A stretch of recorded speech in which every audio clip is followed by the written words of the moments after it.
love is going to cost you something. Do you have pocket?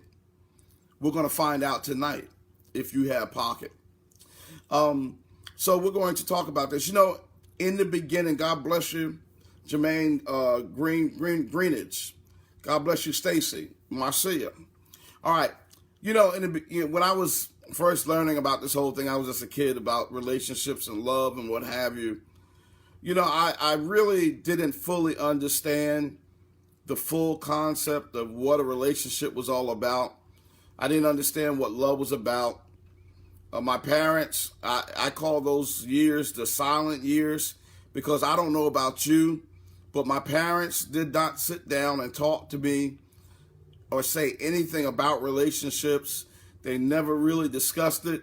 I just remember maybe a general, the thing about the birds and the bees. My dad tried to sit me down, but by that time it was already too late. And by that time I was already motivated by, my body parts, if I could just put it that way, my body parts and adolescence and all that stuff, but not fully knowing, and really understanding what a relationship was. And I call those the silent years or the dark years. I think many of you can admit that tonight. If I'm right, just tell me if you went through that. Let me know that you went through that too, where your parents never said anything, your grandparents never said anything. You just know you just got here, but they would not say anything to you and really fully explain to you about relationships. And the only thing they told the women was, don't get pregnant. Told the men, don't come home with no baby. That was about the extent of it. But, in the Cherry house, it was not discussed. And as a result, I have two younger sisters. Kim Davis said, no talk. Arnie Smallwood says, yes, she agrees. Tanya Haskins says, absolutely. As a result, I have two younger sisters, and all of us had children out of wedlock, and many of us had had children before. I think maybe all three of us, if I'm not, matter of fact, yeah, all three of us had children before we were 18. That's true. Yeah, all three of us had children before we were 18. So I commend those of you now who now have your children. You sit down and watch these videos with your children, and you basically say, okay, no, you're going to sit here and listen to Pastor Cherry talk, because you need to learn some of this stuff. You need to understand that. And some of you also sit down with your children and you try to tell them about relationships and stuff. Don't allow them. I guess it was just a different time back then. Sex and relationships was a taboo subject, but it's like if you don't talk to us, how do we find out anything? We got to learn it through school and learn it through, church, and if we learn it through church and learn it as we go along through our bodies. But I used to think, let me just get to the point. I didn't understand it, and because I wasn't taught about it, I thought a relationship was all about me. Yeah, I did. I thought that if I had a need, that I could just go ahead on and fulfill it. If I had a need, it was according to cater to Darryl Cherry. If I had something, if I was feeling, I could gravitate and grasp anything I wanted to, and never was really counting the costs, because I didn't know about any costs. I didn't think about it other than getting somebody pregnant, and maybe AIDS wasn't out back then. HIV wasn't out back then. Maybe catching the disease, which you could go take a few pills, get a shot. You could all of that. You could just boom, boom, boom. You're good on that. Kim Davis said the most I got was a book. See, I didn't even get a book. They didn't want us to know anything about that. But as the years went on, as I became an adult, as I learned that I was hurting people in the process of my acquisition of things and people and using people, I discovered that real love is going to cost me something. So, and I'm going to talk about that a little bit further. But y'all know me. I'm a Bible man. Nothing works. I'm just telling you right now. And I prayed before I came on live because I know that everybody that watches me doesn't go to church, and I'm not putting you down for that. Many of you who watch me may not know the Lord, okay, and I understand that. So I'm prefacing what I'm getting ready to say to help you to understand that no matter where you are in God, nothing works without Him. It just doesn't. I'm just letting you know. I'm trying to help you. Good evening, Jan. I love you, my friend. God bless you, Tanya. Roberto, bless you. I'm just telling you. I've done that. I've done that all. I've done it all without the Lord, and just found myself having to come back to my first love, and that was Him. I'm just telling you, nothing works without God. I'm telling you, you need Him. So if this throws you, because I got to go to Bible here. If I don't go to Bible, it's not really going to help you. Let me just say this real quickly, too, before we dig into the Bible to help you to understand a little bit further. The Bible is really life. But if you're not attached to it by having a relationship with God, it won't make any sense to you. It won't really reach to your outer man. But the Bible has a way of reaching to your inner man. So even when we read words from the Bible and you go, yeah, we were sitting in church, and we go, yeah, whatever.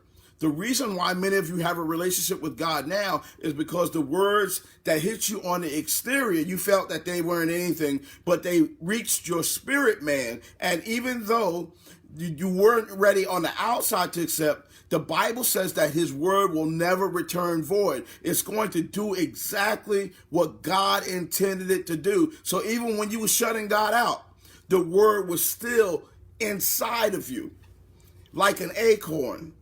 Everything that an acorn turns to grow into a big oak tree. Everything that's in a gigantic oak tree is already in that acorn, that's in that seed. All right. So if you tune me out, just hang in there. Let me just read the scriptures. Call yourself tuning me out, but I guarantee you, it might be 6 months from now. It might be a year from now. It might be 10 years from now. God allows you to live. His word that I read to you tonight is going to come alive in your dead spirit, and it's going to do something to you. All right, now let me help you here. Turn with me if you can. Luke 14, 28 and 30. Luke 14, 28 through 30. I'm going to read that to you. All right, Luke 14, the 14th chapter, and I'm going to read those 3 verses there, 28 through 30. Again, share this video with somebody. Let them know that we're going to be talking about love is going to cost you something. And if you tune me out now, you say, oh, I'm done. I just came by because I saw the live sign out there flashing, but he getting ready to do the Bible. If you tune me off, you go somewhere else, go to another live feed, or you just shut me down to watch TV or whatever. It's still going to cost you something whether you listen to me tonight or not. I'm just letting you know. You shut me off, love is still going to cost you something whether you listen or not. So I'm just letting you know. I'm just putting it out there as a disclaimer, okay? Luke 14, 28 through 30 says, "For which of you, intending to build a tower, sitteth not down first and counteth the cost?" Oh, y'all ain't with me. Luke 14, 28 through 30 says, "Which of you intending to build a tower," which means those of you that are intending to build something, don't sit down first and count the cost. Don't try to figure out what it's going to cost before you lay the foundation. All right, can I stop right there? I didn't even plan on stopping right there. Many of us, because we don't know about building a relationship, try to lay our bodies down as a foundation to build something. Oh, y'all ain't with me tonight. See, it's already started. I'm starting to feel something. Many of you lay your bodies down. You take your clothes off. Y'all know I'm going there. I got to. You lay I've done it because I got to talk about it. You take your clothes off, you lay your body down as a foundation to begin. You hear me? I'm not even talking about you do that to maintain it too. But many of us make the mistake of laying our bodies down as a foundation to try to build a relationship or to try to start building a relationship. Luke 14:28 says, for which of you intending to build a tower, so intending to build a relationship, don't sit down first. Sit down, not lay down. Oh, y'all, sit down, not lay down. How many of us have made the mistake of not sitting down with this person, but laying down? Come on, can y'all be honest tonight? The only way you're going to get help is if you be honest tonight. You know, I let them talk me into it.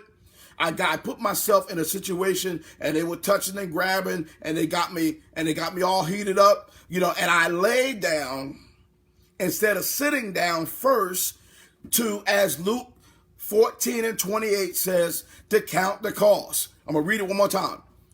Luke 14:28 says, for which of you, how many of you, intending to build a tower, sitteth not down first and counted the cost? Which one, how many of you done that? Which he has sufficient to build, to finish it. You missed that. You missed that.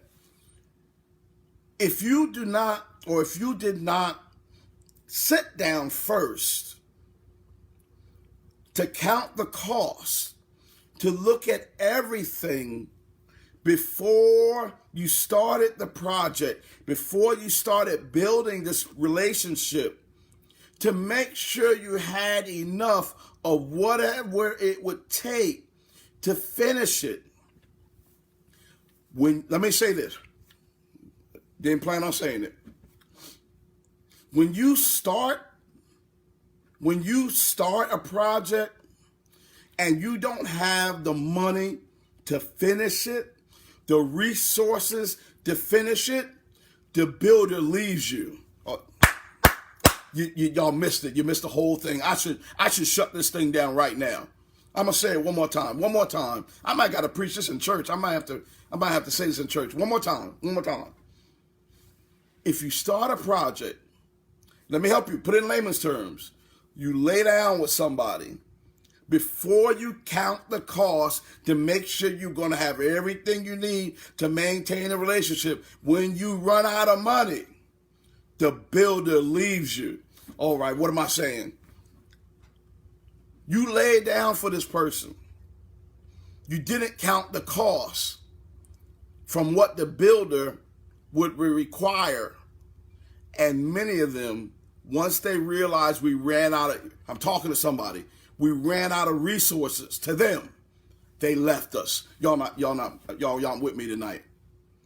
I've had people leave me because I started something that I didn't count the cost for, and I wasn't, as a result, able to finish. And the builder, which was that woman or whoever it was, that man in your life, realized that you didn't have you didn't fulfill everything. You couldn't emotionally. They weren't ready to deal with you emotionally. You weren't ready to deal with them. You weren't able. You didn't have everything that they felt that you needed, and they went on. And once you ran out of resources to build, the builder left you. All right, let me finish. Luke 14:28. You see how the word speaks? The word is life. It's just got to get in the hands of the right person. You know, when you pray, you read the Bible, God will reveal things to you. His word is life. It is speaking to a situation already. I just read one verse. And I've already spoken into 80% of our lives tonight, just off of one verse. For which of you, intending to build a tower, sitteth not down first and counteth the cost, whether he have sufficient to finish it? 29. Lest haply, after he laid the foundation, and is not able to finish it, all that behold it begin to mock him. Oh, y'all ain't with me. Saying, verse 30, this is the last verse. This man began to build and was not able to finish. Ladies, how many men? I mean, can I keep it church? Y'all help me to keep it church. I can't go carnal with that. I got to keep it church. Y'all can go carnal with it on your own, and you can preach that on your own. That y'all know where I could go with that, but I'm not gonna mess with that. I got to stay church. I got to stay church. I got to stay church. Lest haply after he laid the foundation and is not able to finish, all that behold it begin to mock him, saying, right here, Leela, you know what I'm talking about, Laureen, Jana, y'all know this man began to build and was not able to finish. Women, how many of you can say that a man stepped to you but really did not count all the costs because they didn't know how much depth you had as a woman, and they tried to go deep sea diving with snorkeling equipment. Y'all ain't with me tonight. And when they tried to go deep sea diving because you were so complex and you were so built up by the Almighty God, and you had so much depth with you, but they only had snorkeling equipment. How many of you women can say tonight that these men could not stand up and could not meet you, and they weren't able to finish something that they started to build? Y'all ain't with me tonight. Many of you feel bad, and this is one of the things I want to talk to you tonight. Many of you feel bad because you've been rejected by a man. Many of you feel bad because you've been rejected in the past from a woman. But you got to understand, it wasn't all the time something that you were lacking, but it was many times because they didn't admit it, and they will never admit it today. If you can get them on the phone or you text them, they will never admit it. They'll come up with some other kind of excuse, but they will never admit to you that they started to build something and they realized they didn't sit down to think about the cost that it was going to take to finish building this relationship, and they could not hang, and they had to leave. I really, there's a finish button. I should sign off right now. I really should. Y'all messing with me. I should sign off right now because y'all messing with me. All right, let's read the NIV version to help some of y'all out. Let me just try to break it down a little bit more. Luke 14:28-30 says, suppose one of you wants to build a tower. Will he not first sit down and estimate the cost to see if he has enough money to complete it? Verse 29, for if he lays the foundation and is not able to finish it, everyone who sees it will ridicule him. 30, saying, this fellow began to build and was not able to finish. When I'm at a store, it could be a grocery store, it could be a store at the mall, I really try to make sure I have my act together before I get to the counter. I'm going to say that again. When I am in the store, whether it be a grocery store or a mall or what have you, or if I'm buying food or whatever I'm doing, I try to make sure that I have my act together before I get to the counter. I try to estimate the price of the items that I pick up and put in my cart, and I'm constantly evaluating the end number according to what I think I can afford, or what I can realize that I can afford according to the money that I have in my account. Whatever card I'm using, I try to make sure all that, the balance is in order. Sometimes I check the balance before I even get to the counter,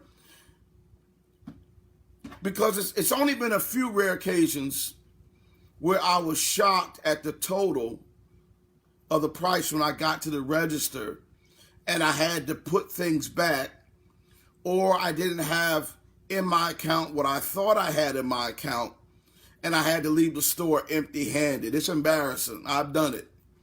Have you done it? I've done it. Or something happens at the bank that I wasn't aware of. A charge came through for something else that I wasn't aware of. You just blindsided me. iTunes decided to take out a couple of $100 instead of $1.99 for a track or something. They took out $1.99 or something. Something happened. But for the most part, we have to count the cost. Janice said, I've been there. Pastor Steve Brock is on. God bless you, anointed man of God.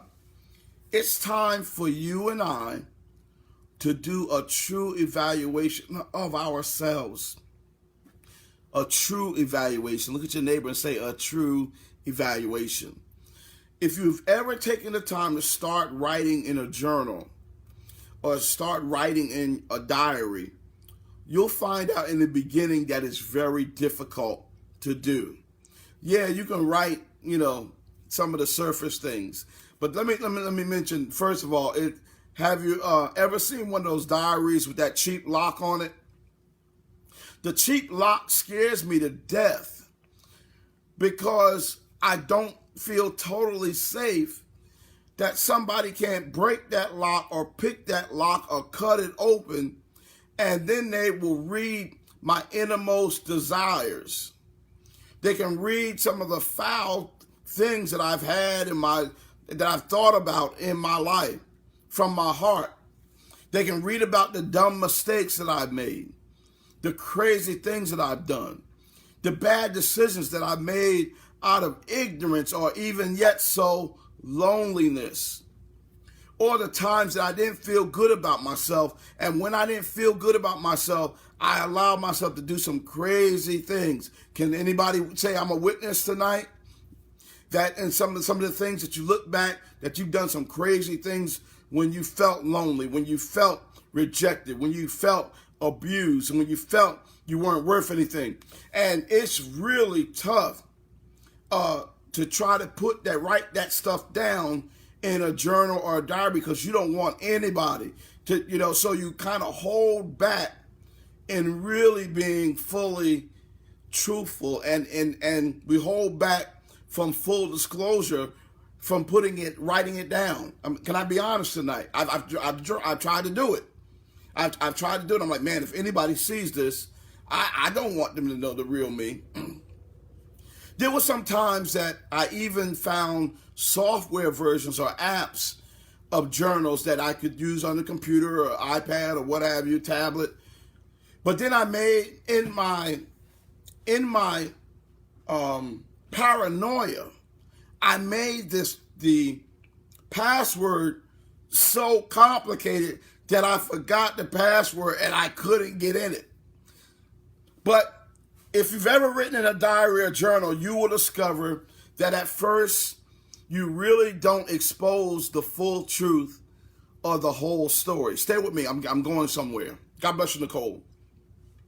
You only record part of the story that doesn't make you look bad, or you only expose the part that really doesn't expose you. But as time moves on, just as a pet needs time to become comfortable with its new owner, you become more and more comfortable in exposing the very raw details about yourself.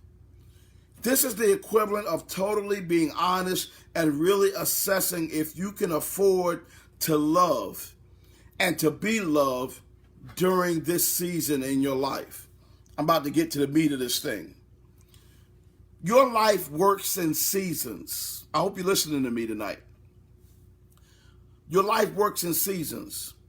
Just like you can't go out in the dead of winter with a bathing suit on It might be winter in your life, and you can't expose yourself to the cold elements of a relationship that you're not fully clothed or protected to bear the elements. I just said something right there. You gotta realize to go out and be outside. This might be your winter season. Okay, we're back. Sorry about that interruption. This might be your winter season. And you might not be fully clothed enough to be able to be outside in the cold elements with a bathing suit on. Look, can I help you? Can I unpack that for a minute to help you to understand what I'm talking about? You've been stripped in the prior relationship. Lord help. Yeah. You've been stripped of your fur. You've been stripped of your shirts. You've been stripped of your self-esteem. You've been stripped of your self-worth. All of your clothing that helps you. Can I help you tonight? You ever have a new piece of clothing on and or you have some clothing on and there's something about it that makes you feel good about yourself? How many people have gone shopping when you're down and just having that new handbag or having a new coat or having a new suit or a new dress or a new suit, all of that.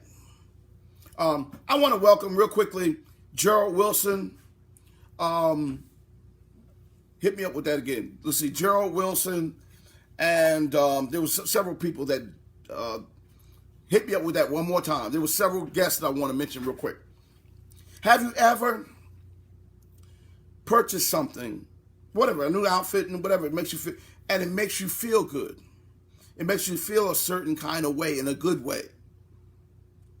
You felt better with it than when you didn't have it.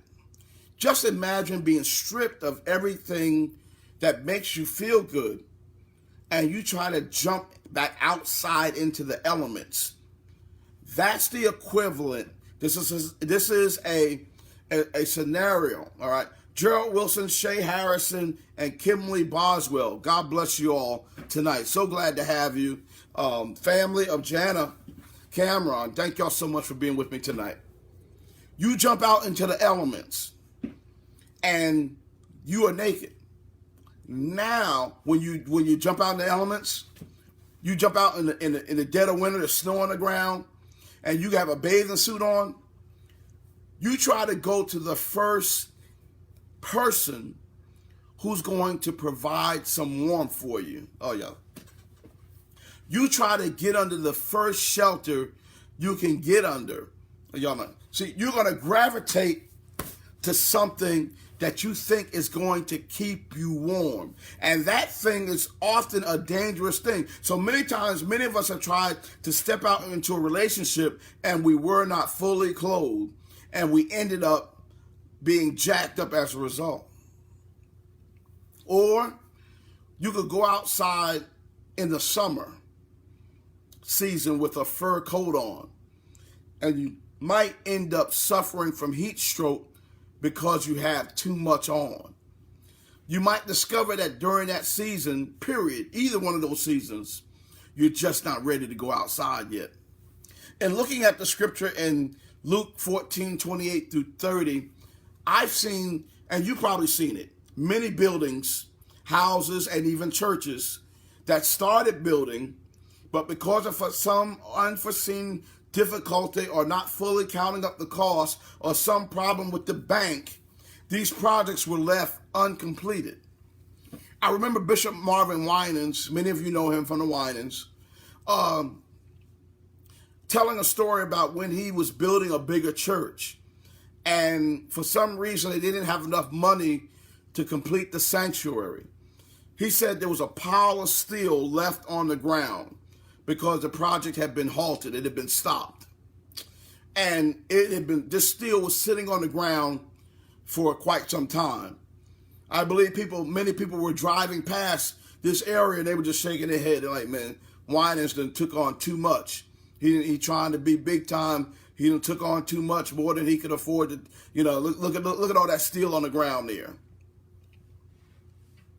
when you step out and you don't count the cost of a relationship and you start to build and it halts, people can see it. People see the materials that are laying on the ground from something that you were not able to finish. And we've seen it even in some people with co-workers, our relatives. Every time they come to a cookout, they started building. Here they come with some new person, but they still got material on the ground. They're not complete. They still got steel laying on the ground. He said that the builder of the project contacted him and said, Pastor, Doc, you got to get that steel off the ground. You got to get it off the ground. I don't care what you do with it, but you got to get that steel off the ground. It's becoming winter, and that steel is going to rust. That material is going to be wasted. If you had ever planned on using that material, you're not going to be able to use it once it's rusted. Man, you've got to get that steel off the ground. Winter is coming. So the builder, Bishop Winans prayed, and the builder, out of some miracle, offered to pay not only for the material, the steel that was left on the ground, but they gave them they hooked him up with additional resources that he was able to eventually build the new facility, a new sanctuary. There are many of us who want to build a loving relationship, but the reality is we've run out of money. We've run out of resources. And as a result, the steel and the materials are still on the ground and winter is coming. Seriously, it's time for you to think, sit down before you do anything, before you lay down with someone to try to build a foundation, before you lay down with someone trying to build a foundation, you must sit down and count the cost. How many of us have ended up getting something that we couldn't get rid of because we didn't first sit down to count the cost? Also, let's talk about relationship for a minute. We got 20 minutes. If y'all can hang in there with me for 20 minutes, we're going to try to make it golden. Just hang in there with me for 20 minutes. Share this with somebody. Let somebody know that we're on. We're talking about that tonight. Love is going to cost you something. The diary or journal scenario that I gave you, it's time for you to really be realistic. Who are you? Really, the real you. The real you is the you that comes out when no one is around. I'm gonna try to keep it Bible. I'm gonna try not to be carnal with it, and I'm not gonna be carnal with it anyway. But I'm gonna try not to be raw with it. But I just want you to. I'm just trying to get you to see something, because you're not going to help yourself if you don't do this. Many battles I had to go through. Many things I had to be delivered from. No matter how many Bibles you read, how many scriptures you read, how much church you go to, how many scriptures you quote, how much you speak in tongues, who you hang around, the real you. I'm trying to help you. Can we build that? Can we count the costs? I'm trying to help somebody. Can we really open this book and start making a list and really deal with, if you do it in your spirit, nobody else can read it. But write down, not physically, in your spirit. God bless you, Jana, Shonda, Claudine, Alice. The real you. The real you. Can I help you? The real you tonight is the person you are when nobody else is around. Lord help. I'm trying. The real you. I need you to don't physically do it. Spiritually do it. Do it in the spirit. The real you are your pleasures that Satan keeps track of. He's got his own list. While you writing your own list, he's keeping track. He's going, okay, Stephanie likes this. Alice likes this. Dominica, yeah, she likes this. Let's see who else. Jana, let me see. This is what the real you. Or when you're angry, that's good, Jana. Terrell, Valence, Alvina, the real you, Shonda, is your particular desires when nobody else is around. What? Y'all not with me. The stuff that you can't tell nobody. I mean, because you're so, they gratify you in private, but you can't tell nobody. These are your desires. Alice, amen. Am I right? Nicole, am I talking to somebody tonight? You can't tell your pastor. You can't share with your husband, your wife. You can't, you can't tell your mother. You can't tell your father. You can't tell your kids. You can't admit to somebody. The real you. You got to figure out, who are you? Because if you step outside in the wintertime and you're not prepared, you already know what's going to happen. The real you. Let's see what your desires are. And those desires, can you deal with those things? Because those things the things that you desire to be fulfilled, you've got to count the cost in fulfilling those desires. You're not with me. The real you. And what satisfies the real you, you got to count the cost of those desires before you add somebody. Y'all not with me. Before you add somebody to a relationship. Because if you don't deal with some of the hidden things from everybody else of the real you, you try to start building with somebody, then they may not fit the bill. Okay, all right. Let me help you. You fantasize about just whatever actor or actress that's out there, whatever TV personality, somebody that just really just does it for you.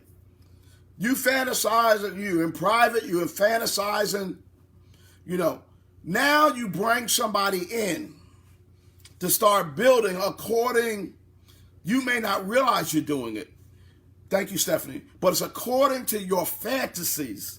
And fulfilling those fantasies, you bring somebody else in and you don't count the cost. You might realize that you're not willing to pay the price for this particular builder. All right, okay. All right, y'all.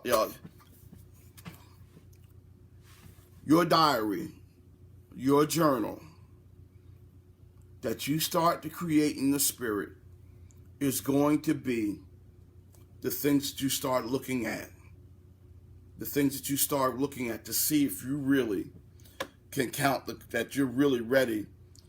Let me help you. Are you selfish? All right, I can only help you if you be honest.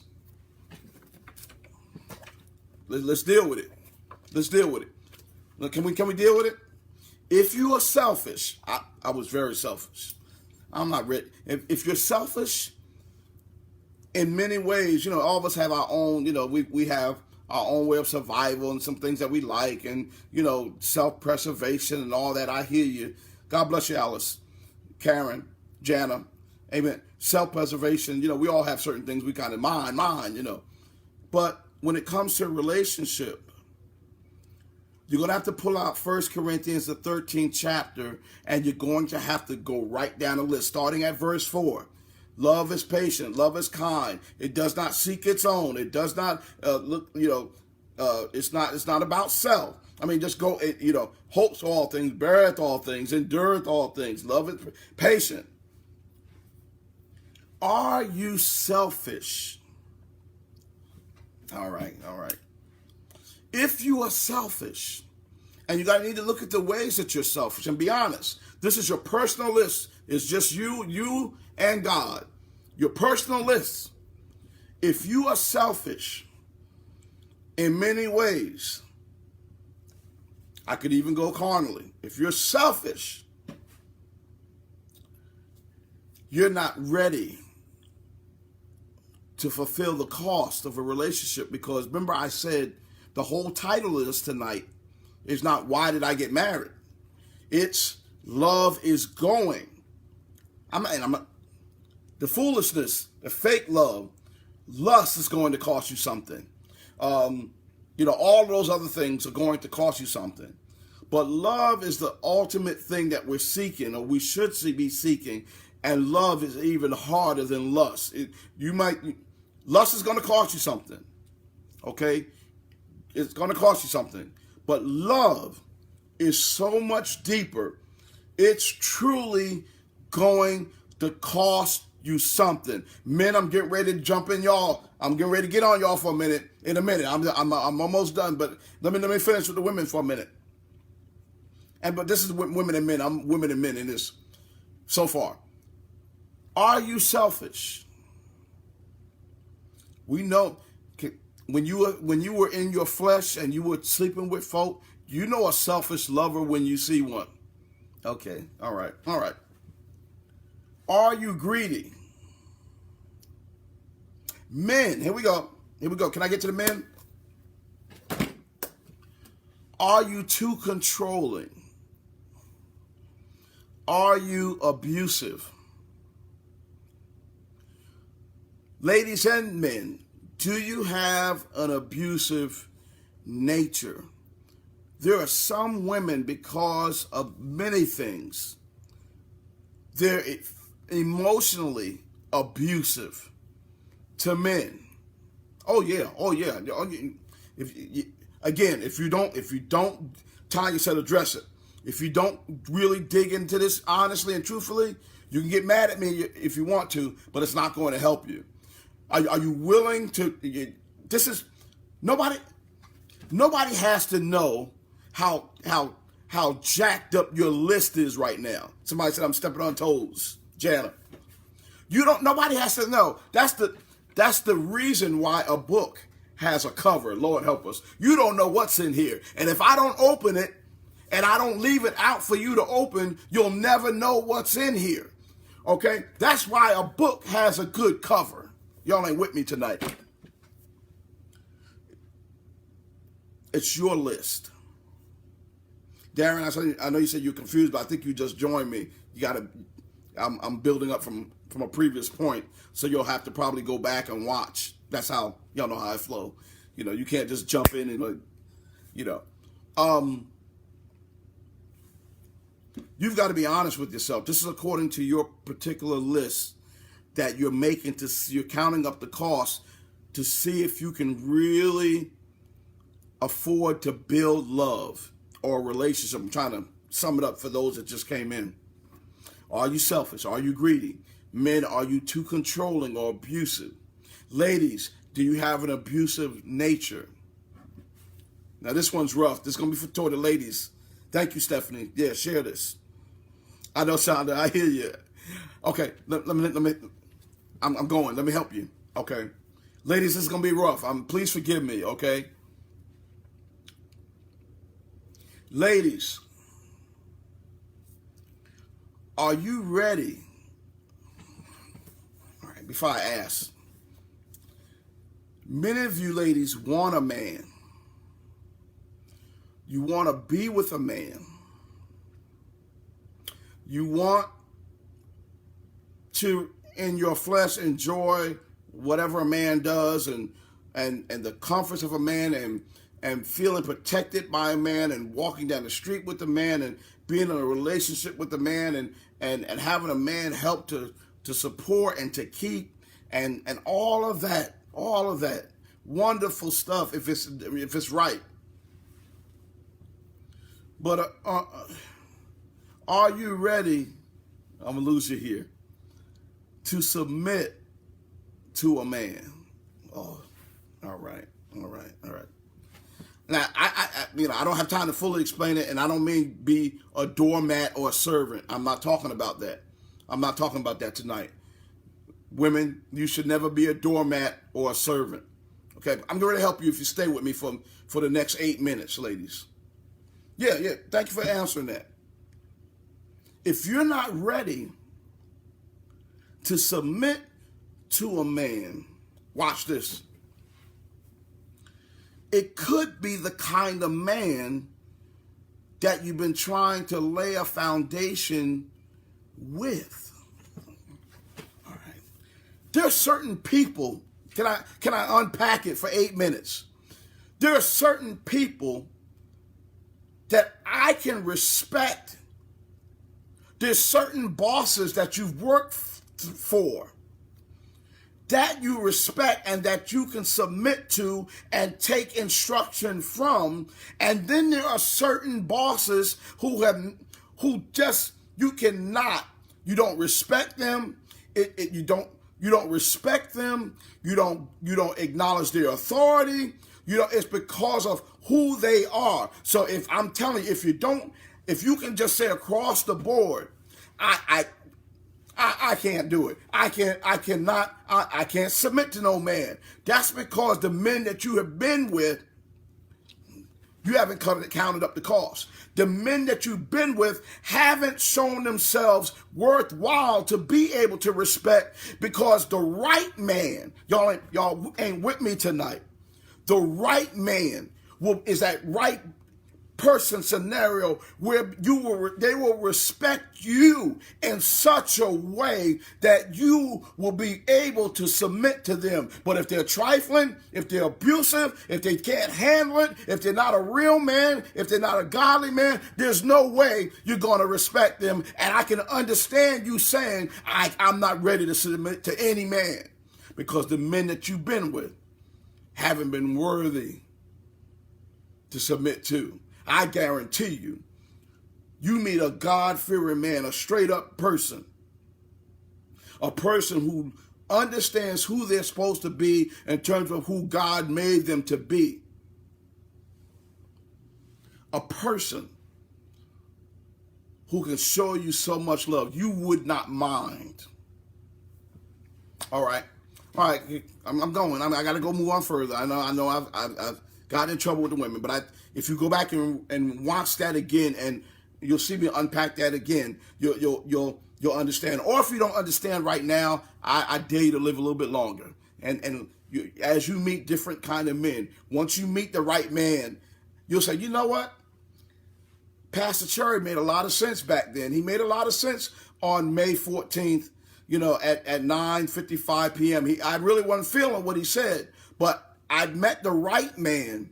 I counted the cost. I got my list together, and I met the right man. I was ready, and now I understand what he was meaning. You can't submit to a clown. You can't submit to an insecure man.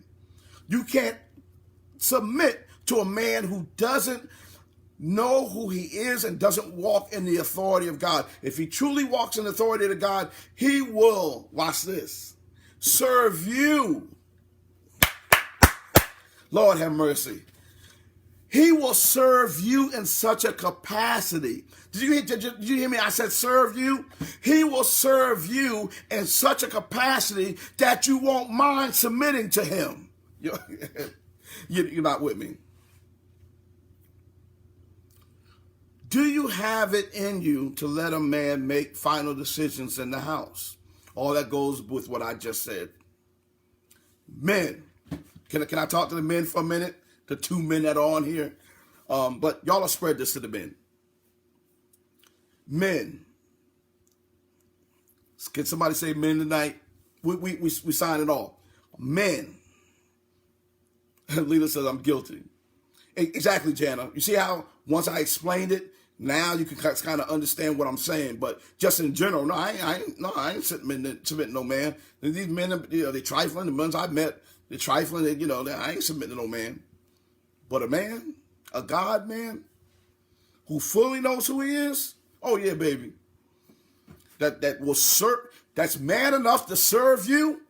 Oh yeah, you'll submit to him. So I'm telling you, what I'm saying, if the list doesn't line up with the type of men that it's time to make your list.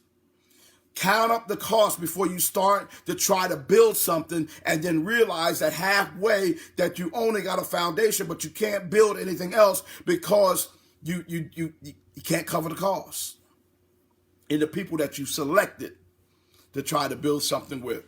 Men, we've got 3 minutes here. Are you man enough to let the woman be the boss of the house? Oh, Lord. I'm so glad there's no men. There's only 2 or 3 men on here.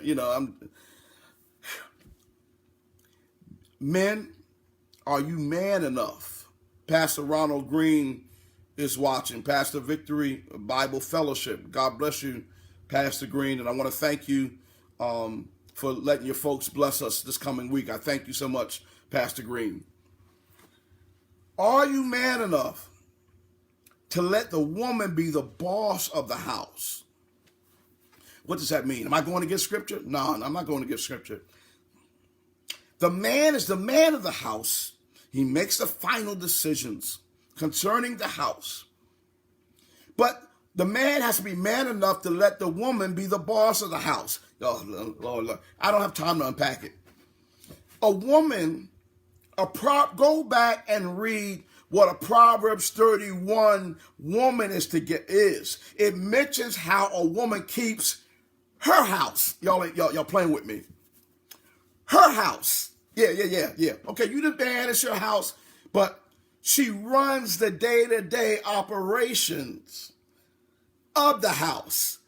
And if you're man enough to let her be boss of the house, she will respect you as the leader and the man of the house to make the final decisions. But you've got to be man enough to let her be the boss. We're talking about love is going to cost you something. I feel a part 2 of my spirit on this. I can't get around it. All right. Men, are you ready to give your life, your physical life, if necessary, for someone else? Love is going to cost you something. Anyone that I marry, anyone that I allow to take my name, I'm willing to give my life, you're not with me, in order to save theirs. Love is going to cost you something. I used to think, Lorraine could tell you, she knew me back in the day. I used to think it was all about whatever I could get for Darryl Cherry just for the moment. And Caroline Haycock, these people know me. They've known me all my life. We went to school together. They know me. It was about what can I amass? What can I gather?